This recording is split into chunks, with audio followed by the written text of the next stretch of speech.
Great, thank you very much. And I'll try not to keep us from lunch for too long. Having worked on sort of perspective taking, maybe a bit more like what people have been talking about already this morning, some time ago, I really haven't worked on that kind of thing for quite a while. So I thought I would try and lead us off in give us a slightly broader perspective on some phenomena that I think maybe are still worth thinking of in terms of perspective,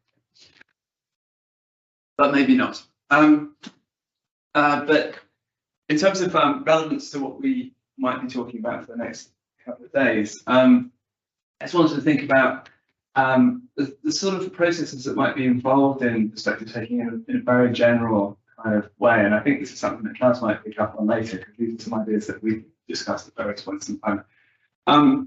But one thing that, I mean, so this is just to support some general thoughts, so don't get too absorbed in the fact that this is representing recursive thinking about other people's perspectives. But one thing that you certainly need to do when thinking about other people's perspectives is to be able to somehow have some partitioning, some distinction between self and other representations related to self and other. And I think when we work with adults, we can often take that quite for granted that we can do this, but it's not something we can necessarily take for granted in children. You then have to have something that, well, and maybe if you go to the bottom thing, you have to have some stuff that you end up attributing to those different perspectives, if you like, things that you've seen in heads of other people. And they might be in different formats. So partly related to what Caroline was talking about at the end of her talk, it's not. We absolutely shouldn't take for granted that the product of perspective taking is always a propositional attitude. Those are ideas that I've done at various points, sort of work on minimal theory of mind, which in some ways might be, you might call mentalizing something, but there are ways of representing stuff that is relevant for, that could be the content of a perspective and might be relevant for making predictions about behavior or interpreting what people are going to do, that certainly aren't propositional attitudes. And then you have to have some way of getting there as well. So transformations between self and other. So in this case, in visual spatial perspective taking, it's particularly obvious that there are possible ways in which you might transform between alternative perspectives. You might rotate yourself, you might imaginatively rotate the scene, you might imagine a mirror that reflects between the two, or something like. There are various different transformations. But that's just some particularly obvious instances of a general thing, which is how on earth you get to populate, in whatever format that is, how it is that you get to populate the contents of self and other perspectives. So maybe that gives us some very general things to start unpicking, picking our way through the noise that's generated from all the cool different things that people talk about when they talk about perspective taking. I also wanted to sort of thumb my nose at what I thought that lots of people would be talking about at the workshop here, which is a bit of stalking ahead of time, and saw that people were doing some really cool stuff on looking at online reasoning, or online perspective taking, looking at the embodied processes, interaction, different thinking modalities, etc., etc. What I want to talk about is to go off in exactly the opposite direction, to think about perspective taking that's offline, that's deeply abstract, it's entirely amodal, and it's not essentially about self and other, because it's really essentially about self versus us, which is where self is actually a part of the alternative perspective that you're trying to think about. Why am I doing that? Well, apart from being slightly perverse and wanting to run in the opposite direction from what I'm doing, there's something that has quite a deep concern I have about understanding mentalizing or mind reading, which is how on earth it is that we get to make the right kinds of inference. How are we ever in a position where we can make appropriate inferences to other people? And a sort of working thought that we have that's informing the work we talk about, and lots of other work we're doing on visual differences, is that what you're having to do is to is not just to decode information from stimuli, which is often how it's the paradigm case of thinking about other people. So you have to decode information from behaviour, from appearances. But actually there's also the interpretive problem of figuring out what makes sense, and that this is something which is, in lots of ways, it's something where the correctness criteria are what we would agree to be true, rather than some fact about what's in the head of other people. That sounds a bit abstract, but hopefully it's a bit more concrete as we go through the examples. So this is Thomas Schelling, Nobel Prize winning economist. This is Daniel Perez Zapata, who did lots of the hard work studies we're going to talk about here. Thomas Schelling, if you don't know Schelling games and his other work, was a behavioral economist and was interested in particular kinds of game theoretic problems called pure coordination games. And he had a very nice thought experiment, which, so if you know the answer to this, like if you know the canonical answer, don't say, but let me try this out on you. So the thought experiment is that you're trying to meet a stranger in New York. Okay? You each know that the other is trying, you know you're trying to meet them, and they know that they are trying to meet you, but you can't coordinate and you don't know one another. Okay, so where do you go and at what time? Suggestion. Times Square. Okay, Times Square, because at noon. Okay, yes. Central Park? Central Park, interesting. Yeah. At 12? At 12, so we've got consensus on 12. On Times Square as well, that's honest.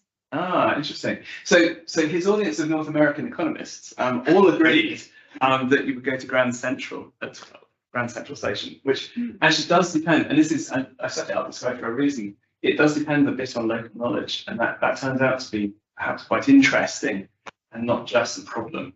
But I think, but the places that you picked out there are certainly available solutions, and what's striking is that out of the great many places in New York, actually people have a strong intuition that there are a few places, and if you're American and you know a bit about New York, it is Grand Central. Is by far the most preferred response. So what we've done is take a sort of parlor game that's quite fun and turn it into some very boring laboratory. So the idea here is that these sorts of problems probably, though we talk about this, can't be solved through trying to take the other's perspective. Now, so this might not be perfectly obvious, but if you think about it for a moment, if you're trying to, you might think, well, I just have to think where the stranger will think, and then I'll go there. But if you reflect on that for a moment, then you should reason that the stranger will be thinking the same thing about you, and so they start to have to think about what you think they think, and there's an infinite regress of states. So the idea is that this does require a distinctive form of thinking, let's call it perspective taking, where you're trying to isolate what will be salient given the condition that you are trying to coordinate. If that makes sense. And the right answer, there is no logical right answer. It's just that you are able to coordinate. Okay. It's just you're right, just if you agree. So what we've started playing with is developing some different problems to see whether people can coordinate above chance. So not just in a thought experiment, but in real situations or laboratory situations. And looking at different kinds of people, children versus adults, people from different parts of the world, and then thinking about, well, if we find that there are differences in what people across these groups, can we adapt to those different groups? And finally, is that actually relevant for my opinion? So these are the kind of tasks that we've been doing. These are 4 different tasks. So there's a lot going on in these slides. So for example, the idea here is that you're told that your job is to, you have to pick one of these 4 squares, and you have to pick, the idea is that you're trying to pick the one that everyone else is going to pick who's doing the study. And they're all trying to do the same thing as you. Importantly, it has that reflects quality. And so, I mean, so probably you're thinking either A or C, and actually adults, well, actually, so A or C, that's, I think A or C. Adults in this study predominantly picked A. Interestingly, children in the study, all the 5-year-olds and 6 to 7-year-olds predominantly picked C. So what you can already see, you can start to see what is borne out in the statistics that I'll show you in a moment. People don't, the groups can agree, but different groups might have different views on what the right answer is. But you can do it with these sorts of geometric squares. You can do it with QR codes. These are particularly fiendish, but because it's really not obvious what kinds of information are relevant here. But people have an intuition that some are more salient than others, and they are able. That seems to be consistent above chance. But you can also have boring questions like, what would you find in the garden? What can you name a shape? And so we had these are 4 different tasks. We have multiple examples of each kind of question. I think in this study it's 5 different examples. And then what we do is you score people. So an individual in this study gets a score which corresponds to the proportion of other people who gave the same response as them.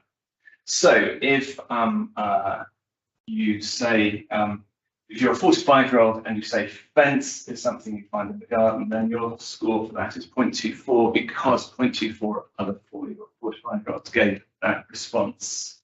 Does that make sense? Okay, so that lets you average over items and do things like testing against chance. So these are the data from this study where we had children of 2 ages and adults, and the red lines correspond to chance performance, which is different coloured lines here. So this is for the open questions, chances evaluated relative to the number of different answers that people actually gave in the study. So you have a varying chance baseline. But what you can see across here, so for the 4 returns and 4 choices, chance is 0.25. In almost all cases, apart from this one, participants were above chance. So people can do this. Okay. 4 to 5-year-olds can do this at levels above chance. Overall, children showed a tendency to lower scores than adults, even though they were in fact above chance. But what this doesn't capture is the question of whether children and adults give the same answers. So do they respond in the same way? So to do that, you have to recode the data. So what we do is take, in this case, we took the adults' proportions and use those to recode the children's answers. Does that make sense? So what you do is you say, so you're a child, you've given a response of fence, instead of getting 24 because other children gave 24% of other children said fence, you get 38 because 38% of adults said fence. Okay, and if the adults show the same distribution as children, this should make no difference to the alignment scores that children get when you cross-code them.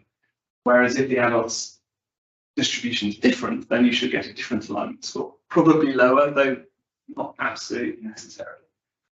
Yeah, it's a little bit. Hopefully, it's quite intuitive once if I'm explaining it properly. Otherwise, it's garbage. Give me a shout if it doesn't.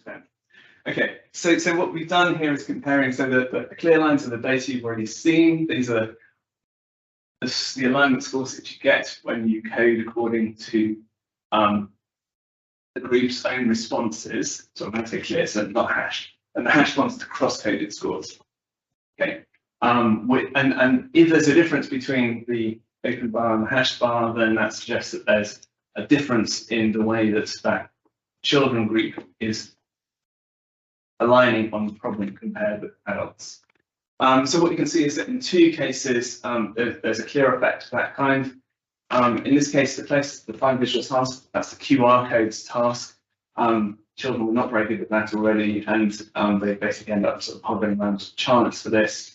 In the case of the open verbal questions, actually there were no differences between children and adults, so they gave consistent responses. So we're seeing a mixture here. But in any case, what I think is interesting about this is it starts to make you think about, well, what is, before you saw the data and before perhaps one thought about it, you think, well, some of these answers are just more obvious than others. But it turns out that what counts as obvious for solving this task varies depending on whether you're a child or an adult, at least in some cases. Okay. Okay, so then the question, a sort of related question, which relates us back to whether or not you know New York. So we now imagine tourists, perhaps many of us who don't know New York, with no knowledge of New York, where would they go? Okay. And would a New Yorker be able to find them? So that's to say, if there are group differences in what seems to be obvious when you're coordinating in a group, do you also have knowledge of what other groups need to coordinate on, and can you adapt to that? So how flexible is this kind of collective perspective taking? Yeah. So to do that, we took participants. Well, we'll start. This study is symmetrical, but it's a real pain to explain the whole thing. Okay, so we're going to start with the British half. So participants from the UK recruited by Prolific. It's wonderful for doing this kind of thing. So it's online recruited participants, and they were asked a variety of questions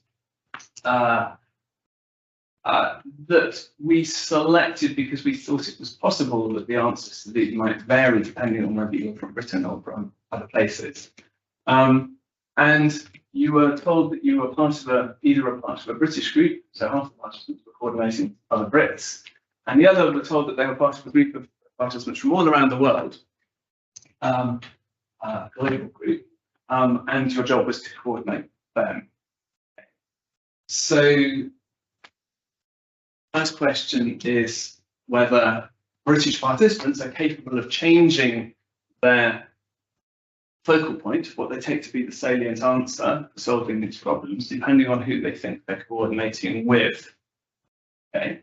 Now, those of you who know the British gutter press will recognise the Sun is quite rightly at the top of the list here of salient newspapers for British participants. But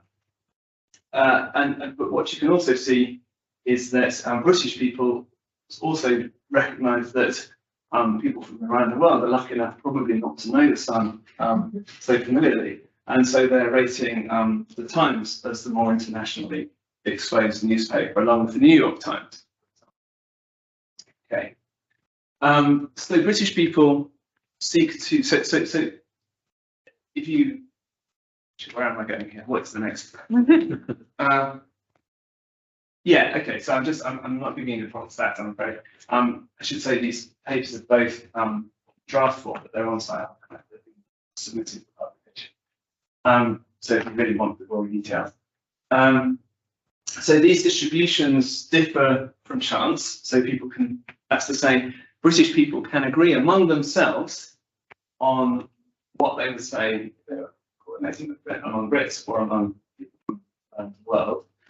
And they also differ from each other. So if you cross-code between these two things in the same way as we cross-coded adults and children in the previous study, there is a difference in the distributions, right?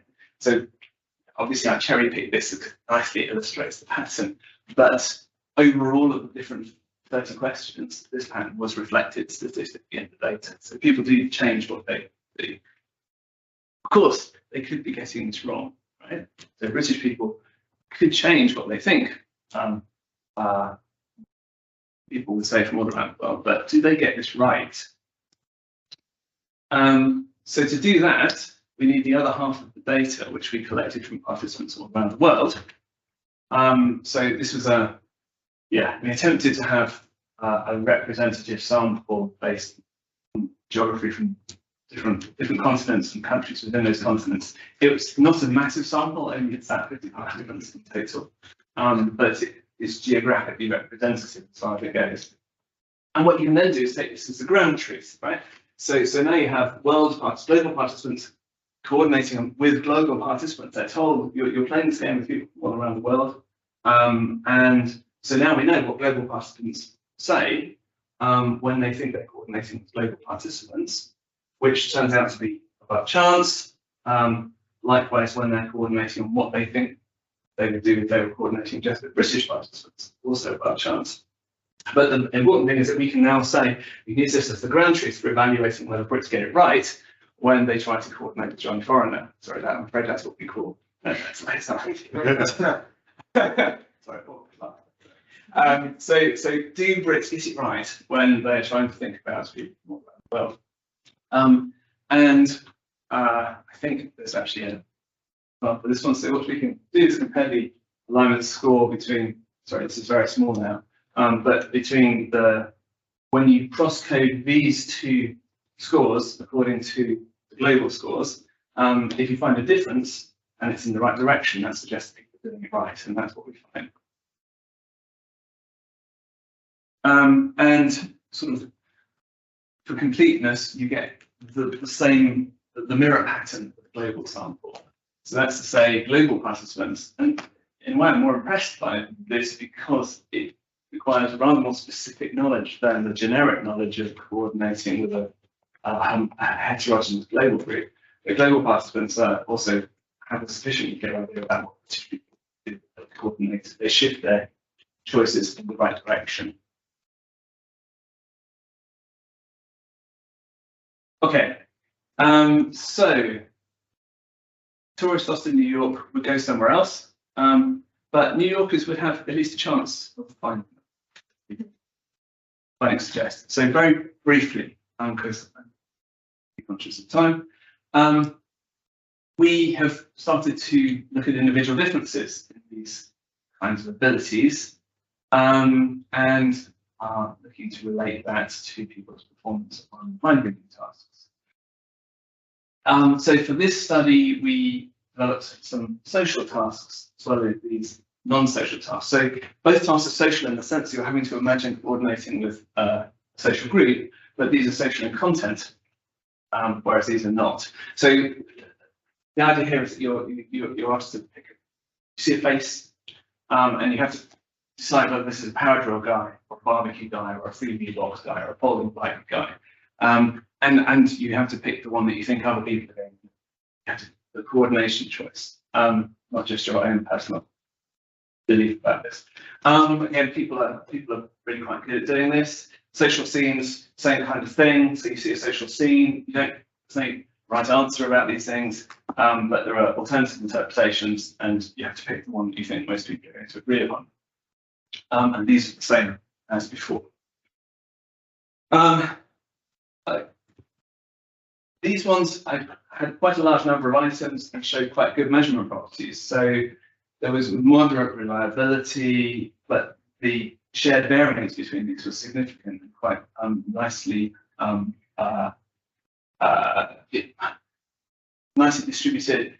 These were a mess apart from this one, possibly because it was a small number of trials, possibly because actually there is less individual consistency in performance in this task. We don't know. But in any case, we took forward a social dependent variable and a independent variable took forward a social measure and a non-social measure for verbal items. So there's a big sort of health warning that data quality was less good on the non-social task.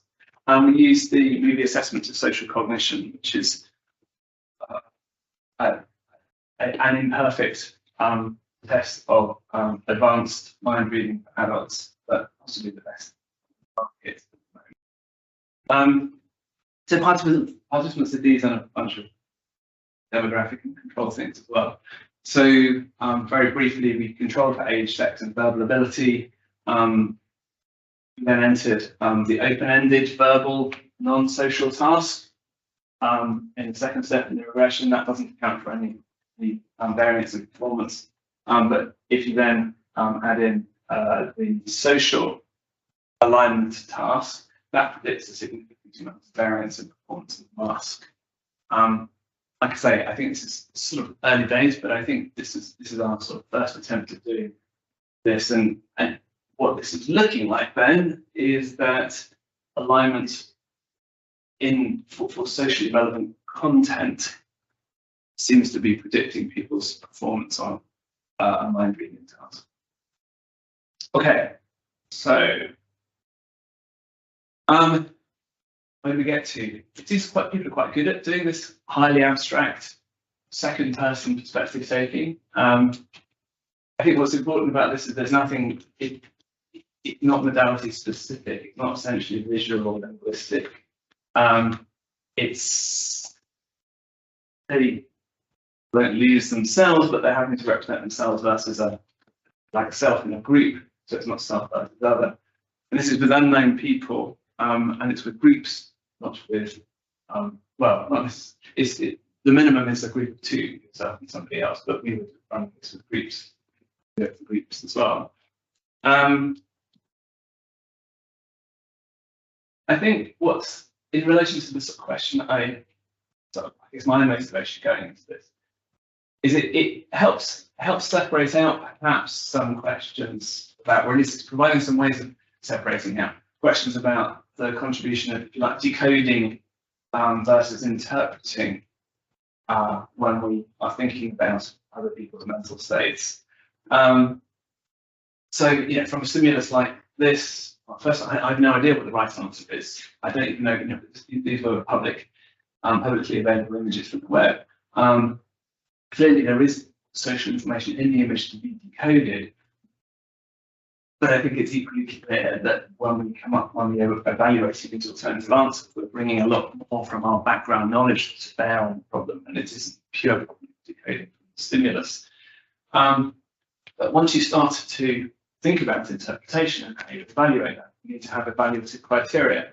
And what's quite fun about these things is that we don't know the right answer. So actually the only evaluative criteria we can have for this is what people generally agree upon.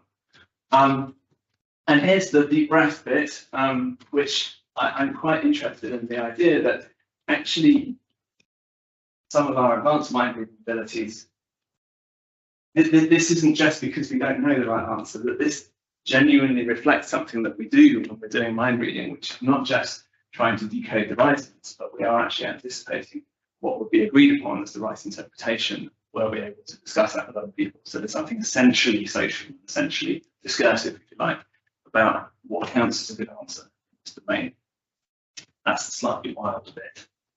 And that's, I thought I'd put in another image, but no. So that's lunch. But thank you very much.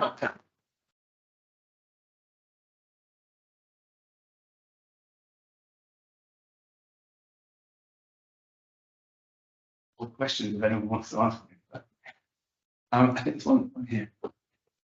No, says. If the so the hypothesis is like a comparative importance of either conventional sense versus correct information. Mm-hmm. But can you actually test that if there is, in these tasks, there is no correct information? Because in this image or in other images, other tasks of which you coordinate, there is no correct. No, of course. No, you can't. So you'd have to measure that independently. But that's actually surprisingly difficult, right? So the mask, for example, which is a test of mind reading in adults that's quite widely used, it's German actors acting at a dinner party, which then gets translated into English for our participants. So the ground truth is quite hard to discern in that, for example. And I think that's quite often the case. In another, so I'm not saying there is no ground, there can be no ground truth, but actually it's surprisingly rare. And there's a whole side literature that, well, not side literature, the whole literature independently of the theory of mind literature on empathic accuracy, which originated with an interest in trying to help therapists be better at empathizing, for example. And so what they've done in that quite extensive literature is to have videos of clinical interviews, or more recently just videos of people telling a personal story, for example, and then they rate afterwards how they felt during that interview, and then so then you as a participant are supposed to then rate what they're feeling at different points in the thing, and you've got some ground truth from what they at least retrospectively said that they were feeling at the time, right? So two things. Firstly, it's retrospective, so it's slightly imperfect anyway. But secondly, people are not terribly good at it. So I think, yeah, the sort of ground truth idea is important. So I wouldn't let go of it entirely. But I also think that an implicit assumption that we often make in this kind of research is that we know the right answer. And actually, I think that's quite questionable. And it's questionable in terms of methods. I also think it's questionable in terms of validity. I'm not sure that that's really the point always of doing this kind of thing. Caroline. So really following up on that, and it's kind of the same question as what Andy asked me about what I was saying. So your conclusion, is this what you think people are doing in the wild, or is this what we're doing in the lab because in the mask we don't have ground truth, we have the consensus of the lab that developed the videos? Yeah. So I think sort of working hypothesis is that this is what people are doing in the wild, and that the ability to, so one of the really important things is that enables us to make useful mind-reading inferences is the ability to make ones that other people will also recognize as useful. And that's one of the quite an important structural criterion for how we make these decisions. It's not always that we sit there thinking it through, but rather that part of our social training determined that what will strike us as a good answer is going to be the ones that other people are likely to think of as good answers as well, if they are given the same information. And the same cultural background. Exactly right. And the same neurodiversity. Exactly that's what right. we're finding is that Yeah. as soon as you try and get, neurodiverse participants, get neurotypical participants to predict the mind states of neurodiverse participants. Absolutely. It's not so the ground truth is not, well, for in what we've been doing, we think the ground truth does matter because we do want, as if again in the therapy example, you want your therapist to be able to understand your mental state, even if it's not the one that that everybody else would assume would be. So I don't think it's so. I mean, I don't think it's well. Yeah, I mean, I think ground truth is a tricky one, right? So there are. I mean, it's fundamental division in the philosophy of mind about the reality of mental states, right? So there's the sort of Fodor type view, which assumes that beliefs, desires, and intentions really are units in mind over which we do, fundamental units over which we do work, and it's a sort of Dennett type view that says it's just a pragmatic explanatory stance. So, and I'm not sure you have to, because we're not philosophers, we don't have to choose between them necessarily. And we certainly don't have to be committed to the solution things about what's really in the head. But I think probably a mixture of sometimes ground truth seems to be really important and vital. But actually, I think in therapeutic context, very often what the therapist is trying to do is understand where the person's coming from, not necessarily determine precisely what the thing is that they're thinking, if that makes sense. And it is an interactive and discursive enterprise. So it's not that I think I'm not a nihilist about the idea that there might be some an important role for thinking about ground truth, but actually I think recognizing that might not be or even the most important thing. It's potentially quite valuable.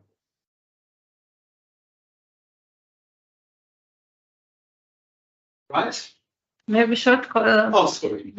Sorry, I didn't see. And then I wanted just to ask that for me, this all answer suggests that she is unhappy in an unhappy mood. So would you think it would make sense to have an answer which clearly doesn't fit into the category, for example, that she is happy because she gets some amazing news and she can't believe that she's so lucky? Yeah. Because here you see she's upset, she's irritated, she can't believe. So it's always negative, which they all answers have in common. So we made these up.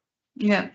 So in this, if you think of this in terms of who has authority over what the answers might be, we made up the alternative choices in this case, and then we gave participants the authority over which one they thought was the. So the correctness criteria are just whether you agree with other people on which of these four things it could be. We have done ones which are open. I mean, sorry, I should say. So the reason why these are as they are was with our own intuition, was to try and pick a set that were not obviously right or obviously wrong. Because in terms of having the possibility to identify individual differences in your ability to pick the same answer as other people, you need stimuli which where it's not blindingly obvious what the right answer is, or blindingly obvious what the wrong answer is. Okay, because you'll get zero variance. So in that sense, but I think maybe more generally your question is addressed by something we're doing more now, which is having open-ended stimuli, and so allowing people to say what they think, and sometimes then using that to identify a new set of alternative force choices. So yeah, I mean, we fixed it here. It doesn't have to be this particular set, and it could be that, but what's striking is that in the open-ended ones, actually what you see is a distribution of a really quite a small number of interpretations that people give, and then a long tail of slightly surprising ones, let's say. But the majority of people give just a small number of answers for these kinds of things, or at least thematically a small number, and they're obviously not identical. So I think it's not, we haven't just created the alignment phenomenon by setting up these alternatives ourselves. People do it even when they have completely free choice. Was that a question, or was that? Yeah, I'm looking to authoritarian forces. Can I ask you a short question? Just sorry, because we were touching on the philosophy already. So basically, how would you see this tie in? So this sort of common ground that we sometimes generate, disregarding the discussions around sort of individual discourse in therapy or so. So how does it relate to your original notion with the minimal versus football theory of mind? In a way, do you still think that is valid, or where do you see it located within it? Oh, yeah, I'd see this as related to, yeah, it's what we call full-blown theory of mind and sort of advanced theory of mind. So I think the problem. So when we've talked about minimal versus full-blown theory of mind, and some of the impetus for that were empirical findings like the ones that we were talking about earlier, and a variety of other findings as well. But I guess the sort of conceptual problem that we're addressing is that, well, firstly, I think we genuinely have no idea how it is that people describe mental states outside of a two-box world where Maxi could think it's here or there, right? That's a deep problem, and so one way of solving that is in a processing system is to impose, if you like, arbitrary or artificial limitations on the sorts of things sorts of information you might consider those sorts of things. So just that if this isn't familiar, so the reason why it's very, very hard to understand how it is that people come up with mental states here is that absolutely anything in principle could be relevant, and the question of how it is that you hone in on what could be relevant. And what we're doing here is trying to get some sort of empirical handle on that relevance identification, I guess. But the alternative tack that you can take is to say, okay, so I'm just going to have a system that looks at these kinds of cues or this kinds of information or represents content in just this kind of way, and that at least places some boundaries on the sorts of things that could be processed.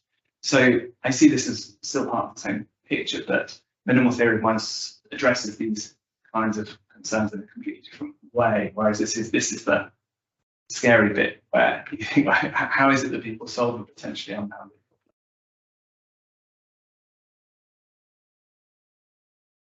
problem? Thank you.